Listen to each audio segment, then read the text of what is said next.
বর্ষাকাল, যে কোনো সময় বৃষ্টি হচ্ছে, এই রোদ এই বৃষ্টি এবং এই বৃষ্টিতে ভিজে অনেকেরই ভীষণই শরীর খারাপ হচ্ছে। জ্বর জারি সর্দি কাশি তো লেগেই আছে। এই সময় কিছু খেতে ইচ্ছা করে না, মুখে স্বাদ ফেরানোর জন্য এই রান্নাটি কিন্তু ভীষণ ভালো।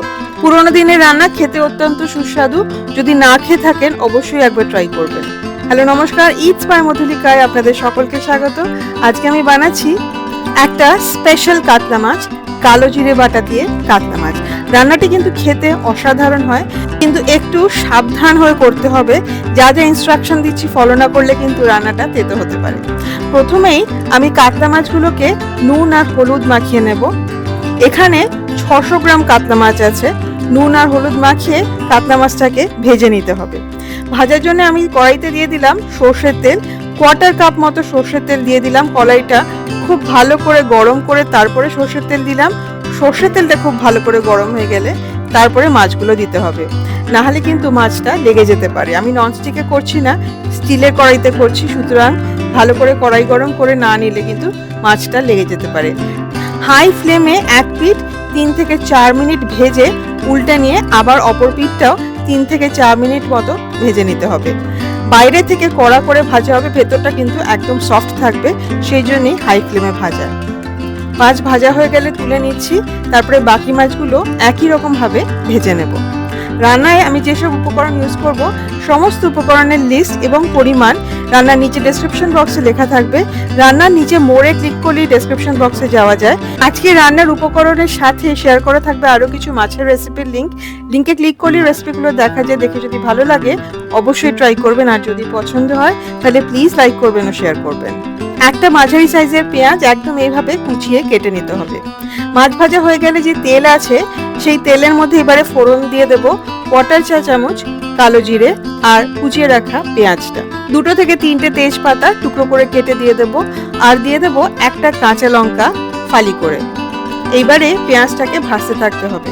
পেঁয়াজটাকে ভাজতে থাকতে হবে ততক্ষণ যতক্ষণ না পেঁয়াজটা লাল লাল হতে শুরু করে। যতক্ষণ পেঁয়াজটা লাল লাল হচ্ছে ততক্ষণ একটা মশলা বানিয়ে নিতে হবে। তার জন্য একটা বাটিতে নিয়ে নিয়েছি 1 চা চামচ হলুদ গুঁড়ো আর 1 চা চামচ শুকনো লঙ্কার গুঁড়ো। ভালো করে মিশিয়ে গরম জল দিয়ে ভালো করে মিশিয়ে রেখে দেবো মশলাটাকে। শুকনো লঙ্কার মধ্যে হাফ কাশ্মীরি লঙ্কা আছে আর হাফ ঝাল শুকনো লঙ্কা আছে। পেঁয়াজটা দেখুন লাল লাল হতে শুরু করেছে। এই সময় এর মধ্যে দিয়ে দেবো নুন, স্বাদ মতো নুন দিয়ে দিতে হবে। আমি এখানে 1 চা চামচ নুন দিয়েছি। দিয়ে পেঁয়াজটাকে একদম ব্রাউন মতো ভেজে নিতে হবে, ঠিক এইরকম।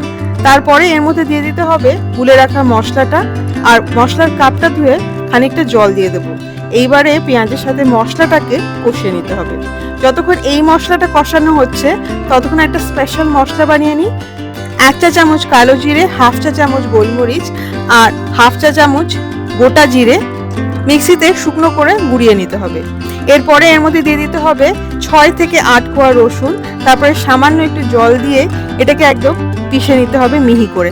খুব বেশিক্ষণ মিক্সি চালাবেন না, তাহলে কিন্তু কালো জিরেটা তেতো হয়ে যেতে পারে। আর এটা যদি শিলে বেটে নেওয়া যায় তাহলে তো ভীষণ ভালো হয়। মশলাটা কষানো হয়ে গেছে, তেল বেরিয়ে এসেছে। এইবারে এর মধ্যে দিয়ে দিতে হবে কালো জিরে গোলমরিচ বাটাটা। খানিকটা জল দিয়ে এইবারে এই মশলাটাকে কষিয়ে নিতে হবে। খুব বেশিক্ষণ কষাবেন না, তাহলে আবার তেতো হয়ে যেতে পারে। মশলাটা একটু কষানো হয়ে গেলে এর মধ্যে দিয়ে দিতে হবে হাফ কাপ মতো জল। ভালো করে মিশিয়ে নিতে হবে। এই রান্নাটাই কিন্তু একদম গা মাখা হয়, সুতরাং ঝোল বেশি দেওয়া যাবে না। রান্নার টেস্টটাকে ব্যালেন্স করার জন্য দিয়ে দেবো হাফ চা চামচ চিনি। প্রচুর পরিমাণে গোলমরিচ আছে।